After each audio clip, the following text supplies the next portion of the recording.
This is why children's testimony is no longer valid in court. My grandmother, the cult leader, had two sources of information. She knew about the Satan worshipers because one, God was telling my mom about what had happened, and two, clues she was getting from me as a 3-year-old. So here's a very early memory that I have. I'm hanging out with my grandmother, maybe 3 or 4 years old, and she got really intense and she got down on my level and she asked me point blank the question, where did they hurt you? Now, I remember in my tiny kid brain having the thought that the adults know what happened and they're just testing me to see if I remember what happened. So I just pointed to somewhere on my body. And my grandmother was like, that's right. So then it confirmed to me as a kid, like, oh, okay, like she's just seeing if I know the answers and I must have the right answers because the first thing that popped into my head was the right answer. So then she goes on to ask me, what did they hurt you with?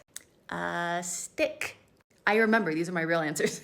And then she's like, what color was the stick? First color that came to my head, red. And after every time, she's like, yes, that's right, that's right, that's right. And when I was older, I told my mother and grandmother that I don't remember any of this happening.